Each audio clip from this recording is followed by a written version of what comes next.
தமிழக வெற்றிக் கழக தலைவரும் தமிழக முதலமைச்சருமான திரு ஜோசப் அவர்கள் பல்வேறு கட்சித் தலைவர்களை நேற்றைய தினம் சந்தித்தது மக்கள் மத்தியிலே ஒரு சிறந்த நிகழ்வாக பார்க்கப்படுகிறது. பொதுவாகவே ஆளுங்கட்சி தலைவரும் எதிர்க்கட்சி தலைவர்களும் சந்தித்து கொள்வதே தமிழகத்திலே நடக்காத ஒரு நிகழ்வாக இருந்து வந்திருக்கிறது. கடந்த காலங்களிலே ஜெயலலிதாவும் கருணாநிதி அவர்களும் ஒருவருக்கொருவர் சந்தித்து கொள்வதோ பேசிக்கொள்வதோ நிகழவே செய்யவில்லை. அவர்கள் ஒருவருக்கொருவர் எதிரியாக பார்க்கக்கூடிய நிலை தான் கடந்த காலங்களில் பார்க்க முடிந்தது. ஆனால் அதற்கு முந்தைய காலகட்டத்தில் அப்படி கிடையாது.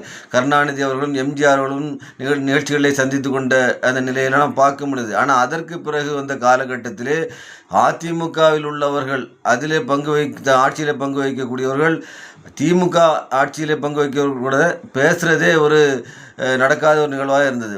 பார்த்தாலே இவருடைய பதவி பறி போயிடுமோ என்று பயப்படக்கூடிய சூழ்நிலை நம்ம பார்க்க முடியுது. ஆனால் தற்போது பதவியேற்ற உடனேயே முதலமைச்சர் விஜய் அவர்கள் எதிர்க்கட்சி தலைவரான உதயநிதி ஸ்டாலின் அவர்களை அவருடைய இல்லத்தில் சந்தித்து அவருடைய தந்தையான முன்னாள் முதலமைச்சர் ஸ்டாலின் அவர்களையும் சந்தித்து பேசிவிட்டு வந்தது மக்கள் மத்தியிலே இது ஒரு ஆரோக்கியமான அரசியலை மாண்புமிகு விஜய் அவர்கள் முன்னெடுக்கிறார் என்று பேசப்பட்டு வருகிறது.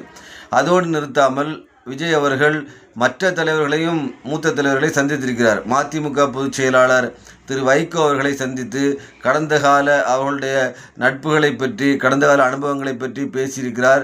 வைகோ அவர்களும் விஜயை புகழ்ந்து பேசிய அந்த இதை பார்க்க முடிந்தது. அதே போன்று அதற்கு பிறகு நாம் தமிழர் கட்சியினுடைய தலைவர் திரு சீமான் அவர்களையும் சந்தித்திருக்கிறார். சீமான் அவர்கள் மாண்புமிகு முதலமைச்சர் அவர்கள் வருவதற்காக வேண்டி வெளியில் காத்திருந்து அவரை கை கொடுத்து வரவேற்று அழைத்து சென்று இருக்கையில் உட்கார வைத்ததும் ஒரு சிறந்த நிகழ்வாகவே பார்க்கப்படுகிறது. அதே போன்று பாமக தலைவர் அன்புமணி ராமதாஸ் அவர்களையும் சந்தித்திருக்கிறார். அவருடைய குடும்பத்தோடு உரையாடிய அந்த வீடியோக்களை நம்ம பார்க்க முடிந்தது.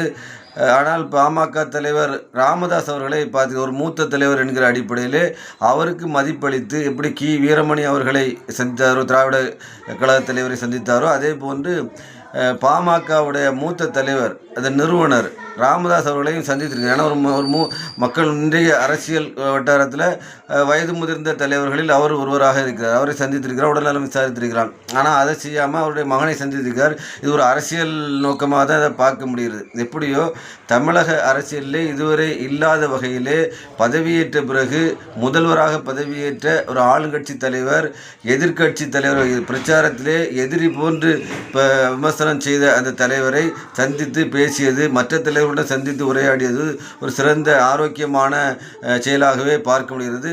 வரக்கூடிய காலங்களில் இதே போன்ற ஒரு சூழ்நிலை அரசியலிலே தொடரணும். அரசியல்வாதிகள்